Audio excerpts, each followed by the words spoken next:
Myself learned, I'll say the hard way, because I'm stubborn and slow and don't like to look for help a lot of times. It's a man thing. What can I say?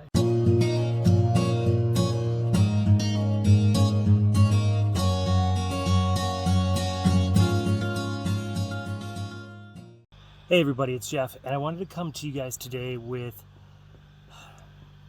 something that I've learned along the way. I don't want to say the hard way, but along the way.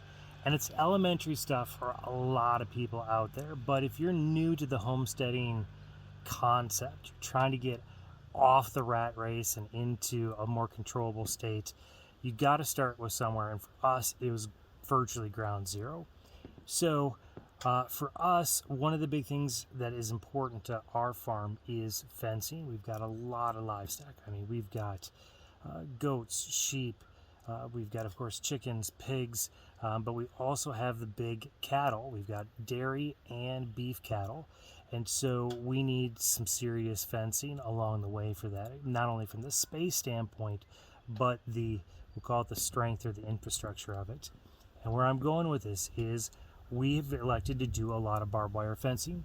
We've had electric issues along the way where we started pretty much with everything solar, but we had a lot of fails, a lot of unreliability, with that being the permanent and only source.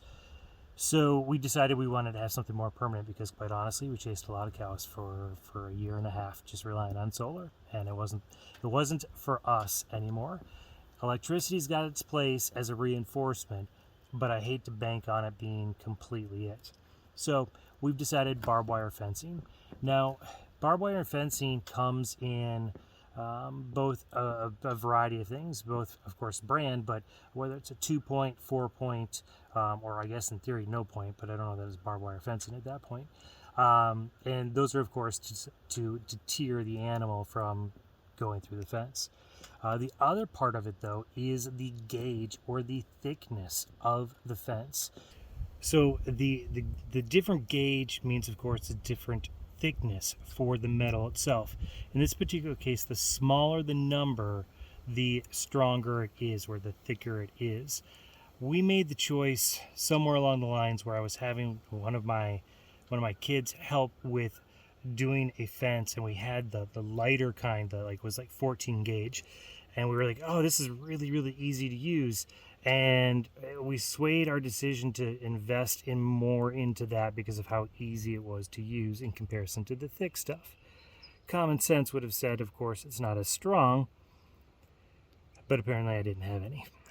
I chose to invest too much of it, and so we've had a lot of fence issues because the cows have been able to simply stretch that out just because it's weak and thin metal. And these are like 1,200 plus pound cows that are trying to get to grass on the other side because they've been in some dry lots, and so they're motivated and it's easy for them to push and or get through. So this year we certainly chose to invest into a stronger barbed wire fencing, especially considering we're putting up paddocks that are off of our property, which is a big deal for us. This is the first time that we're actually going to be utilizing a different farm down the road that we rent. We're putting up all sorts of fencing, so come along with that journey.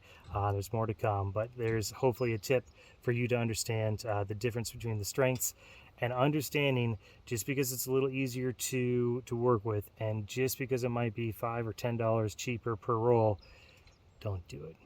Just don't do it. Get something strong, get something reliable, and then never have to worry about it again. Signing off. Have a blessed day.